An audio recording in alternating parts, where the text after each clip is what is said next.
अस्सलाम वालेकुम गाइस। आज हम क्लास फर्स्ट ईयर का चैप्टर नंबर 4 स्टार्ट करने जा रहे हैं, जिसका नाम है सीक्वेंस एंड सीरीज।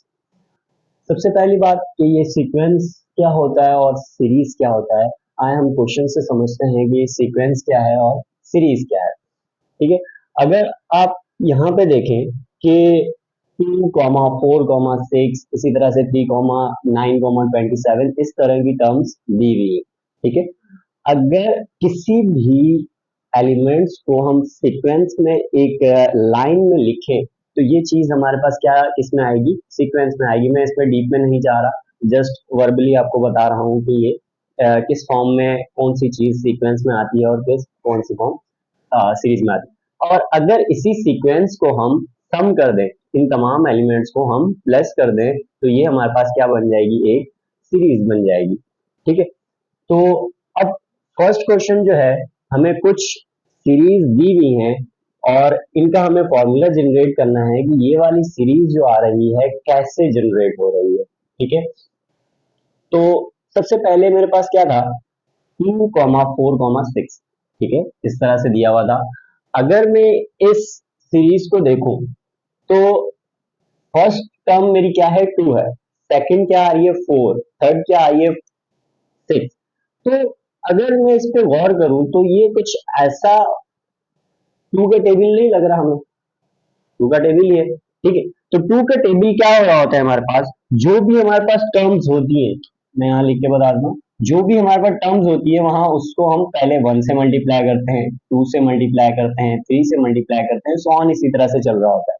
ठीक है, तो जो हमारे टी एन एक सीक्वेंस जो बन जाएगा, यहाँ पे ये हम 1, 2, 3 जो पुट कर रहे हैं ये कोई भी नंबर्स है। ठीक है, नंबर्स एक सीक्वेंस से हम पुट करते हुए जा रहे हैं।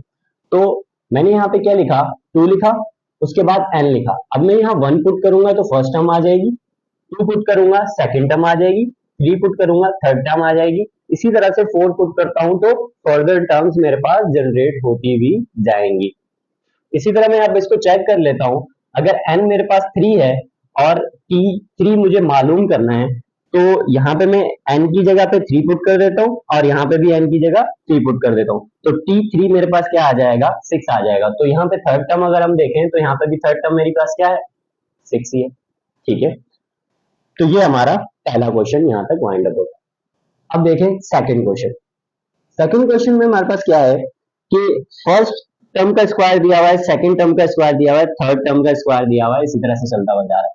तो इसमें हम क्या कर रहे थे, कोई भी नंबर्स पुट कर रहे थे पहले क्वेश्चन के अंदर, कोई भी नंबर्स पुट करते हुए जा रहे थे पहले क्वेश्चन के अंदर। अब ये नंबर्स थे हमारे पास 1, 2, 3, 4 सो ऑन। ठीक है, अब इसमें क्या हो रहा है, नंबर का स्क्वायर हो रहा है, 1, 2, 3 ऐसे ही नंबर्स थे हमारे पास। यहाँ पे क्या है, देखो 1, 2, 3 इसी तरह से नंबर्स चलते हुए जा रहे हैं और उसका हम स्क्वायर करते हुए जा रहे हैं। तो मैं क्या कह देता हूँ कि नंबर का स्क्वायर, कोई भी नंबर है उसका मैं स्क्वायर ले लेता हूँ। तो फर्स्ट टर्म अगर यहाँ 1 पुट करूंगा 1 का स्क्वायर आ जाएगा, 2 पुट करता हूँ 2 का स्क्वायर आ जाएगा, 3 पुट करता हूँ 3 का स्क्वायर, इसी तरह से सो ऑन ये चलता हुआ जाएगा। तो सेकंड पार्ट हमारा यहाँ तक। अगर आपको वेरीफाई करके देखना है तो आप वेरीफाई कर सकते हैं कि वेरीफाई भी क्या करूंगा मैं, यहाँ 4 पुट करता हूँ तो 4 का स्क्वायर आ जाएगा, ऑब्वियस सी बात है। ठीक है, तो इसको फर्दर करने की नीड नहीं है। आगे देखें, अब नेक्स्ट, अब इस वाले क्वेश्चन के अंदर देखें तो फर्स्ट टर्म मेरे पास 3 आ रही है, सेकंड टर्म मेरे पास 9 आ रही है, थर्ड टर्म मेरे पास 27 आ रही है। तो ये तमाम एलिमेंट्स ऐसे थे जो 3 के टेबल से डिविजिबल थे। ठीक है, तो मैंने सबसे पहले मेरे जहन में ये आया कि मैं कोई 3 का टेबल ही ले लेता हूँ, तो 3 के टेबल को मैंने लिया। तो मैंने जब यहाँ 3 कंसीडर किया तो मैंने ये देखा कि अगर मैं यहाँ पे 1 पुट करता हूँ तो मेरे पास 3 आएगा, अगर मैं 2 पुट करता हूँ तो मेरे पास क्या आएगा, 9 आएगा, 3 पुट करता हूँ तो मेरे पास क्या आएगा, 27 आएगा, 4 पुट करता हूँ तो मेरे पास क्या आएगा, फर्दर वैल्यूज आती हुई जाएंगी, 81 आएगा सॉरी। ठीक है, तो क्या किया मैंने, 3 की पावर n लिख दिया। क्यों, क्योंकि जब n जो है वो मेरे पास नंबर है जो कि 1, 2, 3 में मैं पुट कर रहा हूँ बार बार, मैंने यहाँ पे भी बताया कि n कोई भी नंबर्स हैं जो मैं 1, 2, 3 में पुट करूंगा, यहाँ पे भी n कोई नंबर है जो 1, 2, 3 काउंटिंग में हम पुट कर रहे हैं। तो इसमें भी मैंने क्या किया, यहाँ पे मेरे पास फर्स्ट 3 था, 9 था, 27 था, तो मैंने यहाँ 3 लिखा, 3 की पावर n लिखा। अब 3 की पावर में 1 पुट करता हूँ तो 3 आ जाएगा, 3 की पावर 2 पुट करता हूँ 9, 3 की पावर 3 पुट करता हूँ 27, 3 की पावर 4 पुट करता हूँ 81। इसी तरह से ये जनरेट होता हुआ जाएगा। तो हमने यहाँ की इसकी नेक्स्ट टर्म एक मालूम करके बता दी। नेक्स्ट टर्म आप मालूम ना भी करें कोई मसला नहीं है, एमसीक्यूज वगैरह के लिए ये क्वेश्चंस हैं, तो आप सिर्फ इनके ये बता दें कि ये टर्म किस चीज से वेरीफाई हो रही है, जस्ट हमें ये बनाना आना चाहिए। ठीक है, वेरीफाई देख करके देखना है तो वो आपकी अपनी सेटिस्फेक्शन। अब नेक्स्ट देखें। अब ऊपर से मेरे पास अभी मैं क्या कहता हुआ आ रहा हूँ कि नंबर्स नंबर्स नंबर्स नंबर्स 1 2 3 जो है वो मेरे पास क्या है, नंबर्स है। तो ऊपर क्या चल रही है, मेरे पास काउंटिंग चल रही है 1 2 3 4 5 6। ठीक है, ऐसे ही चल रहा है। तो मैंने क्या लिख दिया, ये मेरे पास क्या है, नंबर है। अब नीचे क्या हो रहा है, ऊपर जो भी टर्म है, ऊपर जो भी टर्म है उसके अंदर 1 प्लस करके मैं नीचे लिखता हुआ जा रहा हूँ। ऊपर जो भी टर्म है उसके अंदर 1 प्लस करके, 2 में 1 प्लस किया 3, 3 में 1 प्लस किया 4, 4 में 1 प्लस किया 5। तो इस तरह से चलता हुआ जा रहा है। तो मतलब नीचे क्या चल रहा है, जो भी नंबर है उसके अंदर 1 प्लस कर दो। तो ऊपर नंबर हमारे पास n था, n के अंदर 1 प्लस कर दिया तो मेरे पास नंबर प्लस 1 आ गया नीचे।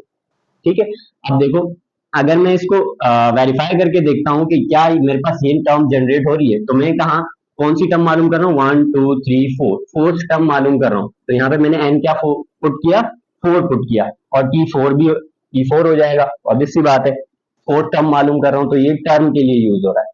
तो T4 इक्वल्स टू एन, ऊपर क्या आ जाएगा, नंबर की जगह 4 पुट कर दिया, एन की जगह पे मेरे पास 4 आ जाएगा, प्लस का प्लस और 1 का एज इट इज 1 आ जाएगा। तो 4 एज इट इज आया, दोनों को प्लस किया तो 5। क्या यही टर्म हमारे पास जनरेट हो गई? तो हमारे पास वही आंसर हमारा सेटिस्फाई हो गया। तो मतलब हमने ये जो बनाई है ये सही बनाई। अब चलते हैं हम अपने नेक्स्ट पार्ट की तरफ। नेक्स्ट पार्ट हमारे पास क्या है, पहली वैल्यू हमारे पास पॉजिटिव दी हुई है, सेकंड नेगेटिव दी हुई है, थर्ड फिर पॉजिटिव दी हुई है, फिर नेगेटिव वैल्यू दी हुई है। तो इस तरह से चलते हुए जा रही है वैल्यू। तो मुझे फर्स्ट वैल्यू क्या चाहिए, 1 चाहिए। ठीक है, और फिर माइनस का 1 चाहिए। ऊपर अगर देखें तो ऊपर मेरे पास क्या चलता हुआ जा रहा है, 1 1 आ रहा है ऊपर। ठीक है, ऊपर 1 आ रहा है, और अब ऊपर जब 1 आ रहा है तो मैं क्या कर लूंगा, ऊपर माइनस का 1 ले लूंगा।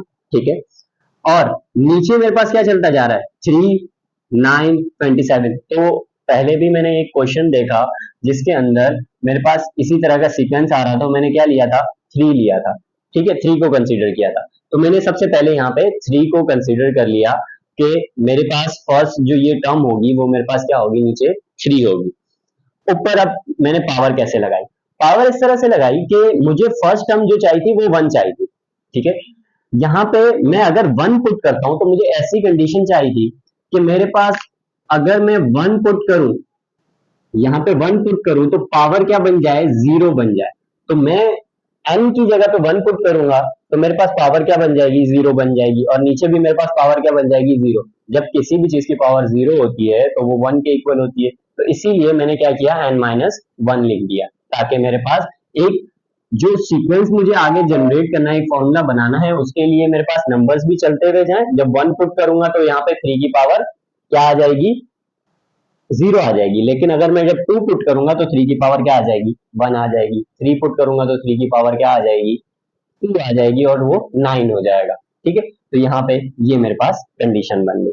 देन मैंने क्या किया, अब फोर्थ टर्म को मैं सेटिस्फाई करके देख रहा हूँ कि क्या ये मेरी फोर्थ टर्म जो है वो सही बनी है। तो T N is equal to मेरे पास 4 आ गया, और T4 मुझे कैलकुलेट करना है। तो T4 इक्वल्स टू वही फॉर्मूला लिखा, -1, और ऊपर मैंने क्या लिख दिया, 4 -1, क्योंकि n क्या है मेरे पास, नंबर हमारे पास क्या है, 4, 4 -1, और नीचे भी मैंने 4 -1 कर दिया। और 3 की पावर यहाँ पे 4 -1 करूंगा तो 3 बचेगी, यहाँ पे भी 4 -1 करूंगा तो नीचे भी 3 बचेगी। और लास्ट में किसी भी चीज की पावर ऑड हो और अंदर माइनस लगा हो तो माइनस उसके साथ वैसे ही रह जाता है, अगर इवन हो तो माइनस खत्म हो जाता है। और नीचे क्या है, 3 की पावर 3, 3 की पावर 3 कितना हो जाएगा, 27। अब हमारा लास्ट पार्ट देखें, इसमें क्या चलता हुआ जा रहा है, 1 8 27 और 64।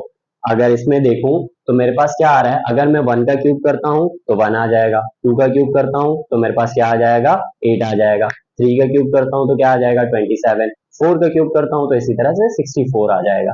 तो मेरे पास क्या आ रहा है तो मैंने अभी क्या कहा, 1 का, 2 का, 3 का, इस तरह से मैं चलता हुआ जा रहा हूँ। तो इसका मतलब ये है कि मैं क्या कर रहा हूँ, नंबर का क्यूब कर रहा हूँ। कोई भी नंबर है उसका मैं क्यूब करूंगा तो मेरे पास ये सीक्वेंस जनरेट होता हुआ जाएगा। इसी तरह से T1 निकाला तो 1 का क्यूब किया 1 आ गया, 2 का क्यूब किया 8 आ गया, 3 का क्यूब किया 27, 4 का क्यूब किया 64। ठीक है, तो यहाँ तक आई होप के समझ आ गया होगा।